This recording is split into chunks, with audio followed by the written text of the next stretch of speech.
Il y a 30 ans, Danielle Mitterrand s'engageait dans un combat, le combat contre les souffrances des hommes. En créant la Fondation France Liberté en mars 1986, elle s'est donnée pour mission de défendre les droits humains et les biens communs du vivant et de construire un monde plus solidaire. Emmanuel Pollan, bonjour. Bonjour. Directeur de France Liberté. Alors, quelle était la volonté première de Danielle Mitterrand il y a 30 ans en créant la Fondation France Liberté ?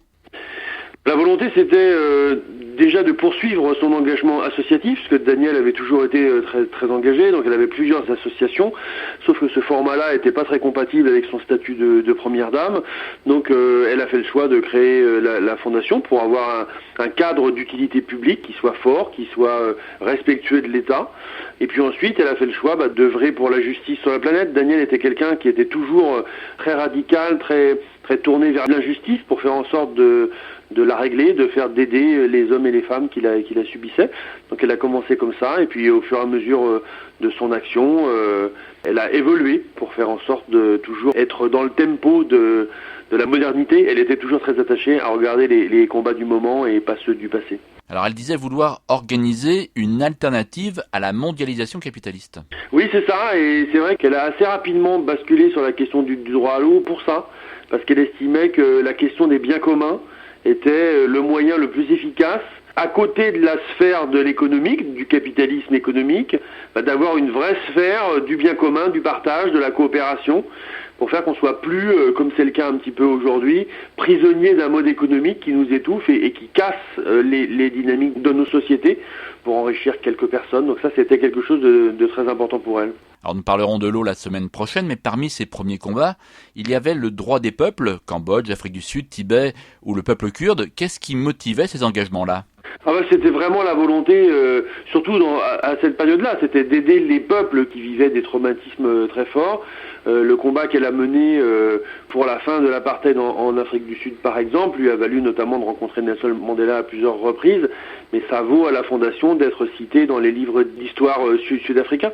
Donc c'est vrai que c'est un combat qui est emblématique, puisqu'elle a permis, notamment avec les conférences de Dakar et de Marly, de faire évoluer très fortement les positions à ce moment-là et de faire que l'apartheid cesse. Avec le Kurdistan, c'est encore plus fort, je pense, parce qu'elle a non seulement fait connaître le Kurdistan à l'ensemble de la planète, elle a permis d'accueillir 3000 orphelins en France, qui sont aujourd'hui des Français intégrés, qui non seulement agissent en France, mais essayent aujourd'hui d'agir au Kurdistan avec l'association qu'ils ont créée, Kurdistan Liberté. Et puis ensuite, elle a pu aussi là-bas faire en sorte que les ethnies, les clans, qui étaient parfois les uns contre les autres, deviennent plus solidaires, travaillent ensemble. Et le travail qu'elle a fait pour réconcilier notamment M. Barzani de M. Talabani marque pour longtemps de son empreinte l'action de Danielle Mitterrand au Kurdistan. C'est pour ça qu'elle est considérée comme la mère de la patrie là-bas et qui a des écoles, qui a des statuts. C'est assez impressionnant de voir les résultats de son action au Kurdistan. Alors, engagement pour le droit des peuples dans le monde, mais il faut souligner qu'elle s'engageait aussi chez nous. Cela a été notamment le cas au moment des sans-papiers de l'église de Saint-Bernard en 1996. Absolument. Elle a toujours été très ouverte à tous les combats qui puissent permettre de lutter contre les injustices et d'aider les minorités. C'est aussi ce qui fait aujourd'hui notre identité. On travaille autant en France qu'à l'international. Donc Danielle était très présente en France, elle faisait beaucoup de conférences, elle allait beaucoup aider ceux qui le souhaitaient. Je me rappelle par exemple de ce 10 mai 2011, 30 ans après l'accession au pouvoir de François Mitterrand, Danielle Mitterrand était devant l'Assemblée nationale pour lutter contre le gaz de schiste qui faisait l'objet à l'époque d'une loi à l'étude pour son interdiction. Donc elle a toujours été dans tous les combats possibles et imaginables pour faire en sorte que la planète soit respectée, que les hommes et les femmes soient respectés et que l'injustice ne passe pas sa porte. Un combat contre toutes les formes d'injustice que nous continuerons à aborder la semaine prochaine à l'occasion de ces 30 ans de France Liberté.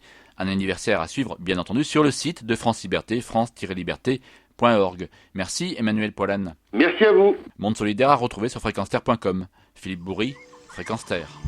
Retrouvez et podcastez cette chronique sur notre site fréquenceterre.com.